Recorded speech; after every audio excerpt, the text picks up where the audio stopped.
ओम शांति। अव्यक्ति परिवार में आपका स्वागत है। आज है दिन 20। एकता और विश्वास की विशेषता द्वारा सफलता संपन्न बनो। आज का विषय है अव्यक्त भाव। अव्यक्त शरीर संगठित रूप में आप ब्राह्मण बच्चों की सम, आपस के संपर्क की भाषा अव्यक्त भाव की होनी चाहिए। जैसे फरिश्ते अथवा आत्माएं आत्माओं से बोल रही हैं। इसके लिए किसी की सुनी हुई गलती को संकल्प में भी न स्वीकार करना और न कराना है। ऐसी जब स्थिति हो तब ही बाप की जो शुभ कामना है एक मत संगठन की, वह प्रैक्टिकल में होंगी और आपके द्वारा बाप प्रत्यक्ष होगा। अभी हम मोहिनी दीदी से सुनेंगे।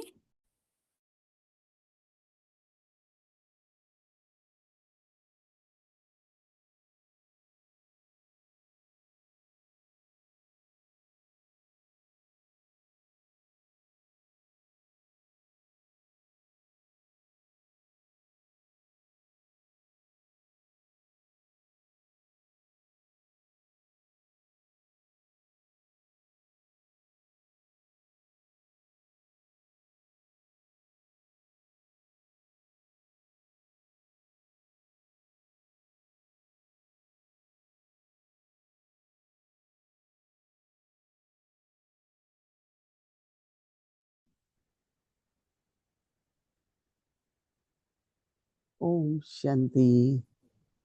सभी ठीक है? मौज में हो?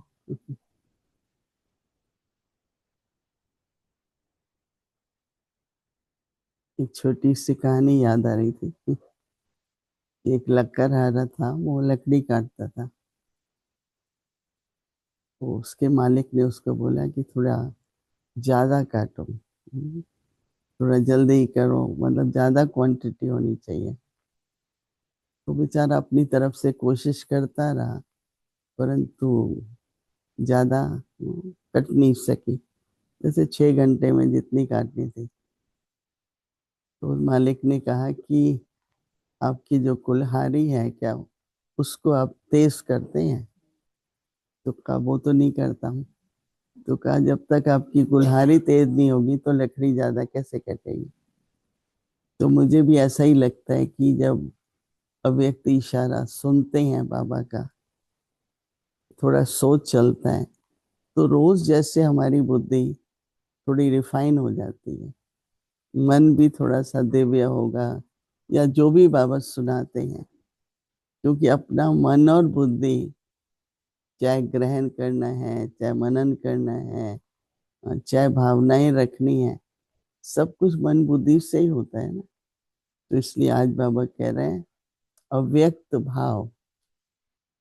पहले सुना है? पहले कभी नहीं सुना। क्योंकि एक भाव होता है, एक भावना होती है। भाव और भावना। तो जैसे कई बार हम बात करते हैं ना, फिर हम कहते हैं मेरी कोई ये भावना नहीं थी, मेरा कोई ये भाव नहीं था।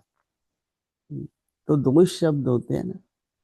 अभी थोड़े दिन पहले एक मुरली में रिवीजन में था, या बाबा ने दोनों शब्द यूज किए, भाव और भावना।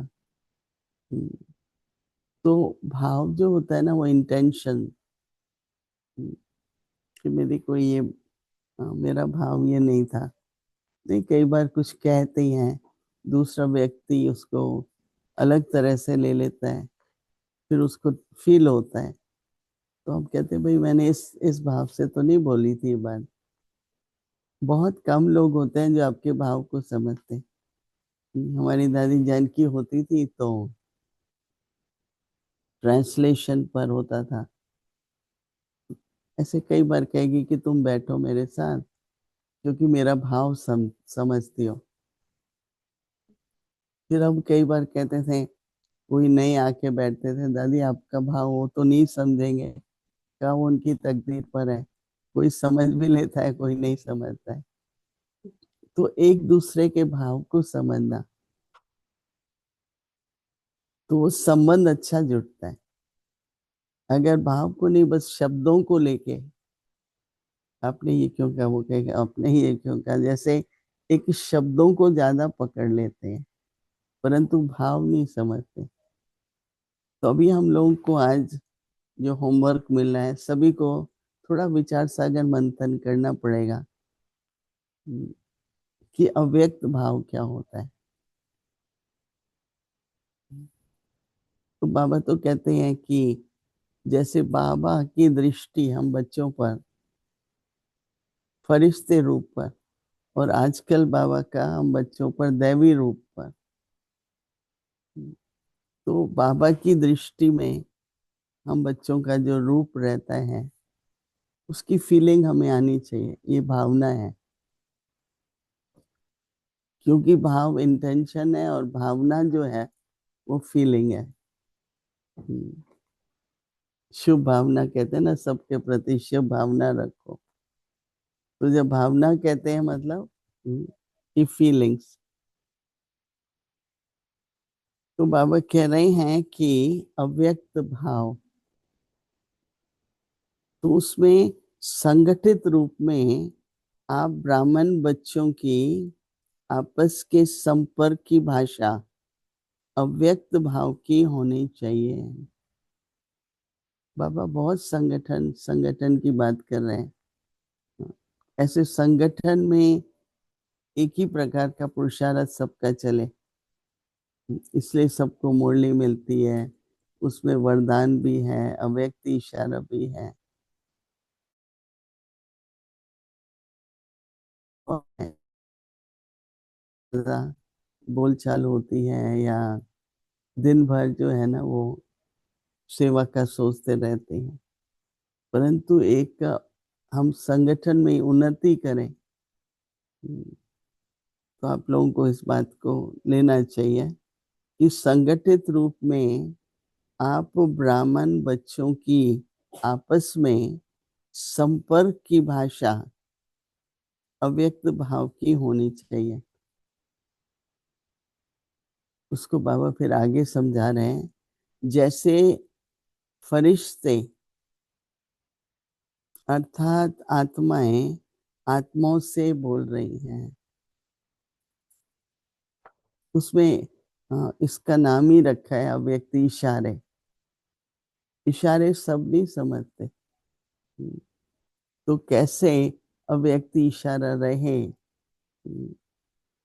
तो इस पर लिखा है संगठित रूप में, अच्छा नहीं, जैसे फरिश्ता अथवा आत्माएं आत्माओं से बोल रही हैं। मतलब इसमें ये हो जाता है कि जब अव्यक्ति भाव है ना तो संकल्प संकल्प से पहुंचता है। आप सभी ने कई बार देखा होगा कि वो मैं भी यही सोच रही थी, मैं भी यही सोच रही थी। तो जैसे एकदम आपका जो संकल्प है वो दूसरों को पहुंचता है, और दूसरों का संकल्प आप कैच कर लेते हैं, तो एक समीपता होती है। नहीं तो कहना पड़ता है, फिर समझाना पड़ता है, फिर रिपीट करना पड़ता है। परंतु जब भावना फरिश्ते की होगी तो फरिश्ते तो वाणी में नहीं आता है ना ज्यादा। तो इसलिए ये अटेंशन अगर हम देंगे, आत्माएं आत्माओं से बोल रही हैं, इसलिए किसी भी इसलिए किसी की सुनी हुई गलती को संकल्प में भी स्वीकार करना और न कराना है।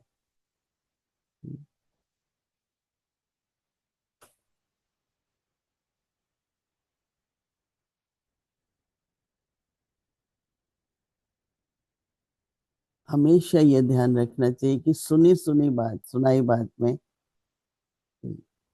न विश्वास करो, न ज्यादा आगे जाओ। उससे पूछो, उससे पूछो, क्योंकि कहाँ तक बात राइट है नहीं है, और फिर अगर उस आत्मा से जाके पूछे तो कई बार उस आत्मा को भी दुख होता है कि आपको मेरे ऊपर विश्वास नहीं है। तो बड़ा, जो बाबा कह रहे हैं ना, अव्यक्त, मतलब बड़ी गहरी बात है ये, सुनी सुनाई बात। और फिर क्या हो जाता है, हम लोग तो बचपन से ही हमको सिखाते थे कि चलो आपका उस आत्मा के साथ कैसा संबंध है, पर मेरा तो अच्छा ही चल रहा है ना। हम्म, मेरे सामने एक सिचुएशन थी, जो मेरे साथ बहन थी वो, हाँ, बाबा ने गंधर्वी, पहला गंधर्वी विवाह कराया था उनका, मेरे लौकिक भाई और उस बहन का। तो भी लौकिक माता जी भी थी। एक सास बहू का संबंध होता है, राइट? वो तो आपको पता है, हमेशा कुछ ना कुछ होता ही है। अभी मेरे लिए ये होता था कि ये भाभी भी है, राइट?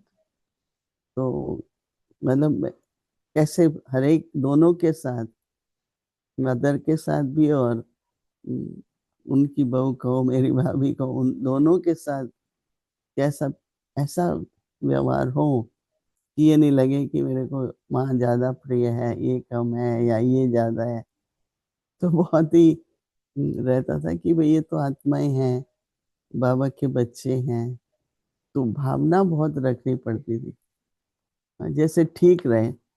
आजकल सबसे बड़ी कमजोरी कहें या मिसअंडरस्टैंडिंग, अंडरस्टैंडिंग, भाई मेरा भाव तो समझो। अभी बात पूरी नहीं होती उससे पहले रिएक्शन हो जाता है। शब्दों पर बहुत, शब्दों के आधार से ही, जैसे हम लोग वाह वाह कहो, हाय हाय कहो, जो होता है सब शब्दों से होता है ना। और शब्दों में फिर आर्ग्यूमेंट होता है, तो मैं जरूर होता है शब्दों में। अपने भाव समझ लिया, ड्रामा में जो है सब कल्याण है, फिर हम इतना क्यों सोच रहे हैं। तो कभी भी सुनी सुनाई बात, और कभी भी किसी से मिलो तो जो पास्ट इम्प्रेशन है, किसी ने कह दिया कि मोहिनी बहन ऐसी है, एक मिसाल दे रही हूँ, या आप लोग किसी के बारे में, तो उसमें क्या है, ये तो मुझे मालूम है मैं क्या हूँ, है। मैं अपना सामान क्यों छोड़ूं। लेकिन किसी ने मुझे कहा ये ऐसा व्यक्ति है, अब वो सामने आता है व्यक्ति, पहले वही बात आएगी जो सुनी है ना। तो एक हम इम्प्रेशन बना लिया हमने उस आत्मा के बारे में, तो उसको हमको दे नहीं सकेंगे। लेकिन एकदम सद्भावना, एकदम न्यूट्रल जिसको कहें, तो सुनी सुनाई बात लेनी भी नहीं है। दूसरा, उससे अपना इम्प्रेशन नहीं बनाओ। हम लोगों को तो ये ट्रेनिंग मिलती थी बचपन में कि तुमने उसके बारे में सुन लिया, पर इम्प्रेशन नहीं बनाओ, क्योंकि आपका पहले से ही प्री कंडीशन है आपका माइंड। तो अंडरस्टैंडिंग नहीं हो पाएगी। तो अंडरस्टैंडिंग, जिन संबंधों में अंडरस्टैंडिंग होती है ना, वो सालों चलते हैं। नहीं होती है तो कितने सालों के बाद भी फिर वही है जैसे पहला दिन है। तो हमको कोशिश करनी चाहिए कि हमने आपकी भावना समझ ली, तो क्या होगा, ये अव्यक्त भाव होता जा रहा है। और आपके संबंध हर एक के साथ अच्छे रहेंगे, क्योंकि आप, भाई उसकी भावना बुरी नहीं है, उसकी भावना तो अच्छी थी। चलो उसने कह भी दिए कुछ शब्द, पर भावना ऐसी नहीं थी। तो ये अपने दिल में, जैसे आपने उसको क्षमा भी कर दिया, नहीं, कई बार बाबा कहता है क्षमा करो, तो सोचते हैं क्या क्षमा करें, कि कह भी दिया चलो, पर मन में जो हम रख लेते हैं ना वो, तो वो संबंध में खींचाता नहीं, चलती रहती है। और आजकल संबंध बहुत बड़ा टॉपिक है, दुनिया में भी, यहाँ भी, लौकिक में भी संबंधों में समस्या है। यहाँ भी अगर संबंध व्यक्त भाव के हैं तो कुछ ना कुछ, हाँ, कहीं खटखट होती रहती है, खिटपट होती रहती है। तो हमारे किसी को भी हमारे प्रति और हमें भी किसी के प्रति कोई ऐसा संबंध नहीं करना है खराब। तो बाबा कहते हैं कि संकल्प में भी न स्वीकार करो और न कराना है। बाबा कहते हैं कि ऐसी जब स्थिति होगी तब बाबा की जो शुभ कामना है कि एक मत संगठन की एक मत प्रैक्टिकल में होगी, और फिर बाप दादा को आप प्रत्यक्ष कर सकते हैं। रोज बाबा आज प्रत्यक्षता पे बोल रहे हैं ना, कि बाबा को कैसे प्रत्यक्ष करेंगे। सेवा तो बहुत हो रही है ना, ब्रह्मा कुमारियों का नाम भी बहुत प्रसिद्ध हो रहा है, लेकिन बाबा शब्द निकले। मैं तो कोर्स कराते हैं कई, मैंने कहा, वो लोग कहते हैं आपका बाबा। जिस दिन वो कहेंगे ना मेरा बाबा, तो समझ लो समझ गया। नहीं तो कराते रहो कोर्स, कोई बात नहीं है, लेक्चर करते रहो। आप आपका बाबा ये कहता है, तो हम कह नहीं सकते उसको भाई बोलो मेरा बाबा, दिल से आए ना हो। और जब वो कहता है ना मेरा बाबा, मैंने कहा इसका संबंध जुट गया। अब अपने आप ही ये चलता रहेगा, जब तक आपका बाबा कहेगा ना, तब तक इसका मतलब समझा नहीं है। तो आपके बाबा ये कहते हैं, आपके नहीं, कई लोग ऐसे बोलते हैं आपके बाबा ऐसे कहते हैं। पर जिस दिन वो कहेगा ना मेरा बाबा ये कहता है, इसलिए कई बार बाबा ये महत्व है। जब बाबा कहते हैं ना मीठा बाबा, प्यारा बाबा, मेरा बाबा,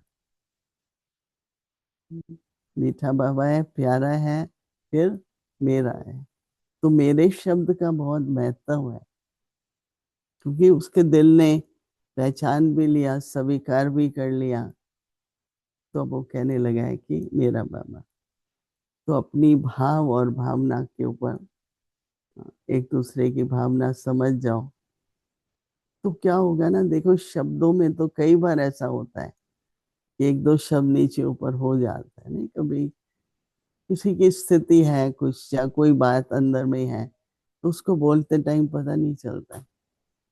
तो मैं तो कहती हूँ अच्छा हो गया ना, बात बोल दिया, अभी क्या बोल बोल पर ही थोड़ी अपने संबंध तो नहीं बिगाड़ेंगे। हमको भी कई कभी कभी बोलते हैं तो पता नहीं लगता है उनको। तो मैं कहती हूँ उस भावना उसकी अच्छी है, पर अपनी स्थिति ठीक नहीं है। होता है ना, कोई मन में बात चल रही है, कुछ हलचल हो रहा है, तो वो सब बोल में आ जाता है, पर वो टेम्पररी होता है। बोलने वाला पश्चाताप हमेशा अंदर में करता है, मुझे ये नहीं कर, कईयों को नहीं रियलाइज होता है। पर वो लोग सुखी नहीं होते। अंदर का जो सुख है वो तभी मिलता है जब हमारी भावना, तो हम ऐसी भावना रखें। बाकी तो दूसरा जैसी भी रखता है, पर मैं यही कहूँ कि बेचारे की भावना ऐसी नहीं है, ये उससे हो गया, चलो बोल दिया, तो हम क्षमा करें, आगे बढ़ो। उस बात को लेकर के जो हम स्टक हो जाते हैं ना, तो यात्रा तो बंद हो गई ना। किसी भी बात पर अगर आप स्टक हो गए, तो एक बार कहते हैं कि एक बैलगाड़ी कहीं फंस गई थी, तो लोग मदद कर रहे थे निकाल, तो मेजॉरिटी कह रहे थे, थोड़े लोग उसको मदद कर रहे थे कीचड़ से निकालने की, और दूसरे कह रहे थे शाबाश शाबाश, और थोड़ा और थोड़ा और, पर मदद करने वाले बहुत थोड़े थे। तो आप स्टक होंगे भी तो कोई कोई मदद करेगा, बाकी तो कहेंगे भाई उठो, ठीक करो अपने को, अपनी अवस्था ठीक करो। तो इसलिए अपना भाव अव्यक्ति रहे मेरी तरफ से, और हम ऐसा ही संगठन में फिर वातावरण भी बना सकते हैं। तो अभी हम सभी कुछ मिनटों के लिए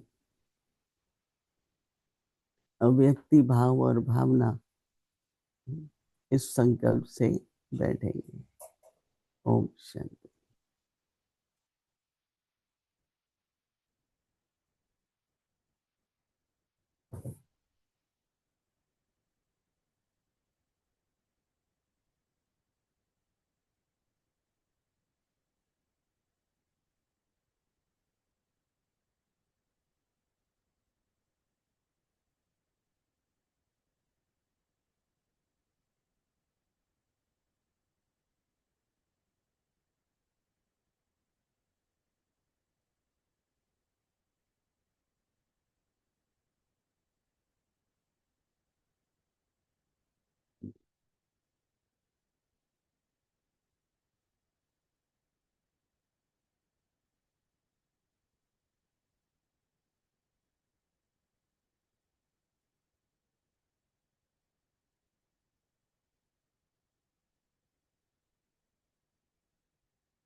ओम शांति।